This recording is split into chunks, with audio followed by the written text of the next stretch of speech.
welcome back to Inside the Vandals. I'm Alyssa Charleston. Our own Tom Purvis is already in Reno. He had a chance to talk to head women's basketball coach Jon Newlee before the Big Sky Tournament Championship. The Idaho Vandals played their final 2 games of conference play on the road, needing to win one of those 2 to clinch a first-round bye. In their first game at Weber State, the Vandals did just that, with a 77-70 win. It was huge. It took a lot of pressure off of our players. I know they were feeling it that we had to get one, and we really did. It's hard to win 4 games. So now we only have to win 3, so it was a great victory down in Ogden. The Vandals led Weber State by 6 points after 1, but quickly extended the lead in the second quarter, thanks to 8 unanswered points by senior Renee Mokshitsky. It was huge. She really came in and jump-started us. I thought we were in a little bit of a lull offensively. Defensively, we were getting our stops, but we were not scoring, and I thought she really came in and jump-started our offense. The Vandals would build their lead to 20 entering the fourth, only to watch Weber State catch fire and bury 5 threes in a furious rally. But though Weber would get as close as 5 points, the Vandals wouldn't let them get any closer. We did let up a little bit, I would say. It looked like, certainly from the bench, that our defensive intensity went down. We were a little lax with the basketball. I think we took some bad shots that allowed them to come down and get some better looks than they have. And to be honest, they threw in a couple of threes from some players that don't usually make 3-point shots. But all in all, I thought once it did get down to 5, we did a great job of like you said, keeping calm and just running our stuff and making free throws down the stretch. 2 days later, though, the Vandals would play at Idaho State, a return for Jon Newlee to the place that he coached for 6 years prior to his arrival in Moscow.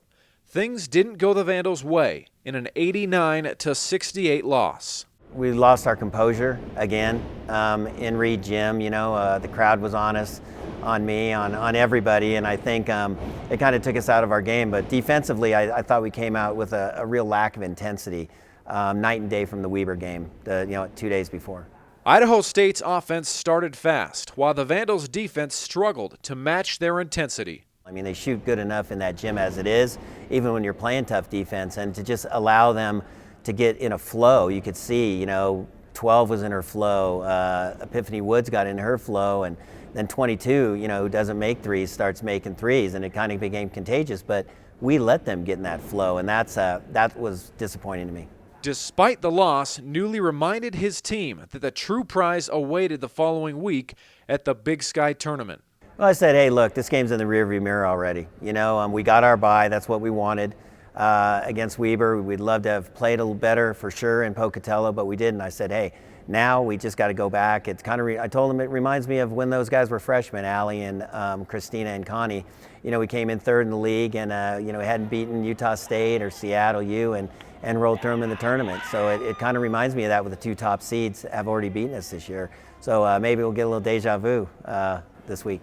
This year, the Big Sky Tournament looks different than it has looked since the conference began. For the first time, the tournament will be played at a neutral site, rather than having the regular season champion host the tournament. Well, it's great. It's a great experience for the student athletes. It's a real postseason experience instead of just playing another away game at some place you probably already played that season. So they get that. It's exciting to have the men, the women, the bands, the fans, everybody here in a new city where we haven't been and haven't played. It's just a fantastic experience, new arena for everybody. Everybody's on the same ground now, and that's what I like. It's all equal footing, and you said the best team will come out and win this thing. Perhaps one of the greatest strengths of this Vandal team is the experience of the players and the coaching staff in knowing what it takes to win at conference tournaments. Our preparation is great. My coaching staff does a fantastic job of breaking other teams down defensively and offensively. I develop our game plan of how we want to attack them, what we want to do from an offensive standpoint and defensively. And, I know they have a lot of confidence in us as a coaching staff. I've been through a lot of postseason tournaments, and as has Krista and Christy for sure. And the players know that, and I think they take confidence from that, and they've been through it themselves. They understand what this is going to be, and we just do a great job of executing, and in the past we've kept calm, and I think that's a huge key in the postseason is to just keep your composure and not try to do too much, just do your job. Tom Purvis, Inside the Vandals. Hey, thanks, Tom, and good luck to both the men's and the women's basketball teams as they head into the tournament. Make sure to follow us on Facebook and Twitter for all the updates from Reno, and we'll see you next fall for football.